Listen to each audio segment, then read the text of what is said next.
day 99 to the glory of God. And I just wanted to talk really quickly on shaping a continuation. Obviously, this is now, if you're on day 99, you're listening to me, this is now a habit. This is now a part of your life. This is just what you do. And so you should know, progressive overload, variability, movement variability, all the different ways in which our bodies can move, the language of sets or rounds, the language of repetitions, you understand intensity being speed, or intensity even being movement of force production, right? The ability to produce force in a certain period of time, a fraction of a second or a minute, or whatever the case might be.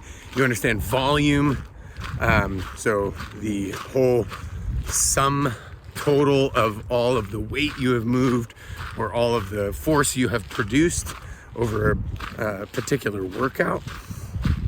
And so your goal will be to enjoy that process of progressively overloading. Certain days, maybe force production, so whether it's weight or speed, or maybe a combination of both.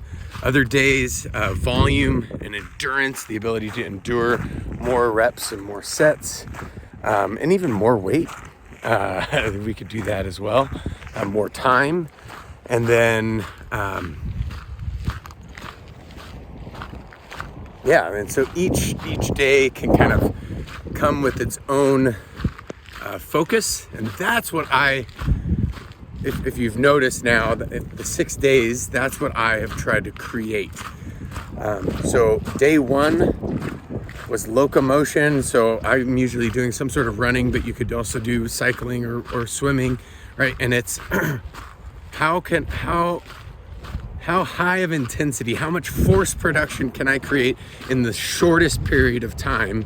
And can I do that again and again and again and again for an entire hour is the goal, right? And then the next day is a strength day. So how much force can I produce with these 5 movements? Push, pull, squat, hinge, rotate, and then a combination of squatting and hinging through lunge. So how much force can I produce there? And so that would be a Tuesday for me, right?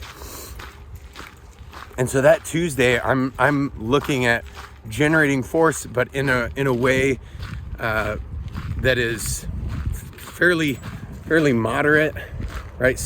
You saw me do a bunch of sub-max stuff.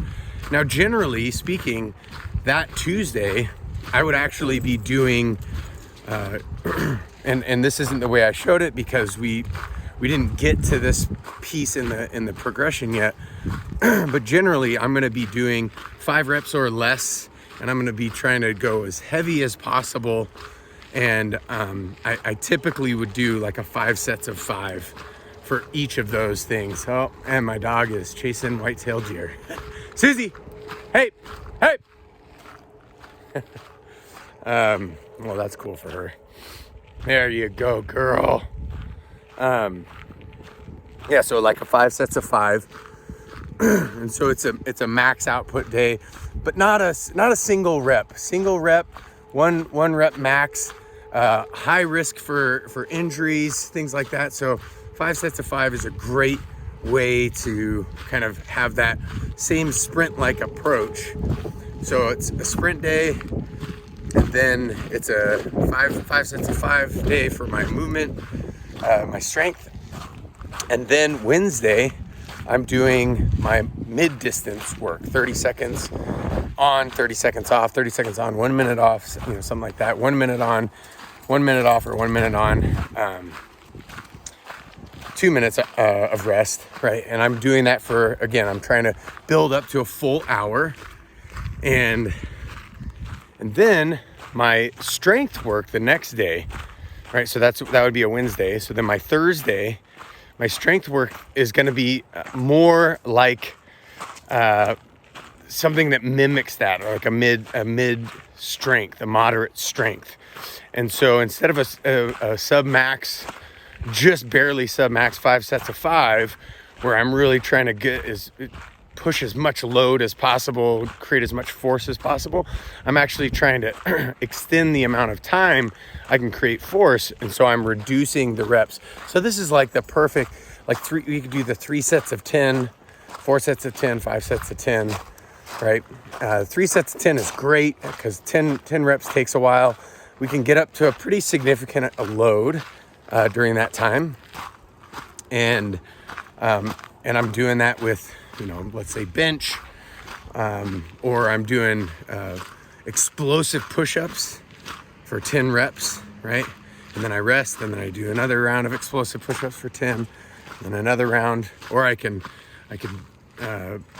pair it with my pull-ups, so I could do explosive push-ups and then pull-ups and then explosive push-ups, so 10, 10, 10, 10, 10, 10, right? Or I could do bench press and then horizontal row, right? That's a great way to build strength, but in that moderate kind of strength output zone.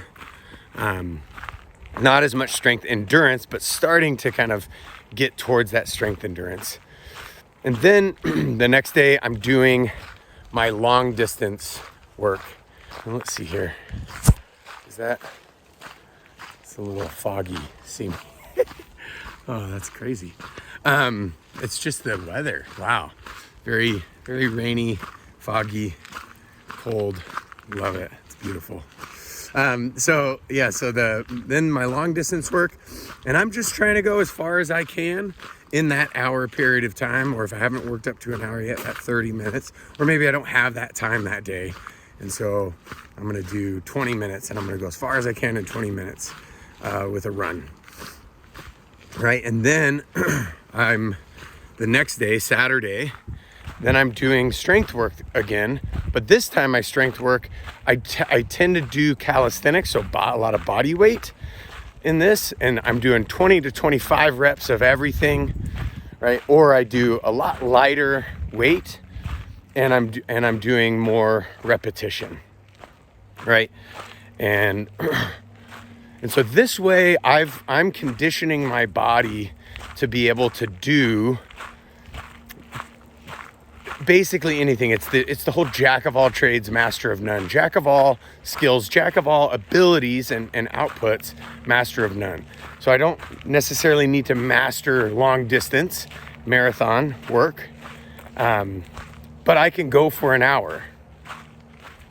At any given moment, I can go hard for an hour, right? Whatever hard might be, whatever that thing might be.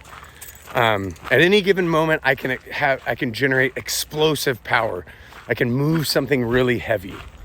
I can defend myself, right? Because, having another opponent, I'm going to have a lot of force output in very split seconds, as well as be able to endure that for if the fight lasts a long time, right? So, unfortunately, because of my background, that's where I'll go to. But it's also a good self-defense thing, and good to know your limits and know where you sit with all of that. Like my daughters learn it, not because they're going to be warriors. They're going to be incredible Proverbs 31 women, but they learn it because now they know their limit. They know, hey, I don't have as much strength as boys of equal age and stature. I don't have as much strength as a fully adult man like my dad. I can't produce as much force. I'm not going to be as fast. I'm not going to be able to endure as long in this realm. So I need to be much more cognizant about the environments that I put myself in, and awareness of myself and the awareness of others, for safety's sake, and just a plain language, plain understanding of limits, right? And then for me, I understand that 260 pound, 6'4" man probably is going to produce more force than me. And so I need to be aware of that, and I need to take those precautions and have that awareness and have that understanding so that I don't put myself into a situation that I can't survive out of, or that I am not going to be able to protect my family, or whatever the case might be. And so just understanding our limits is huge as we go through this progression, and then doing it all to the glory of God. I want to be a great steward and protector of my family. I'm put as a head of my household, not just to provide financially, but also provide safety and security spiritually, first and foremost, but also mentally, emotionally, socially, and physically. And so I want to be able to provide that. And so then that's why I pursue this. And and so the endurance day, right? And then the strength endurance work, and then really resting on the Sabbath, observing the Sabbath because it is holy, and enjoying the active rest that I can pursue and I can do on the Sabbath. So hopefully that's a really good breakdown. The final day, day 100, I'll just open it up for questions, invite you into that, and then open it up for recommendations as well. I can give a few recommendations of who to talk to, where to go, what to look for, what to do if you want to study more of this. I love you, and I'm praying for you.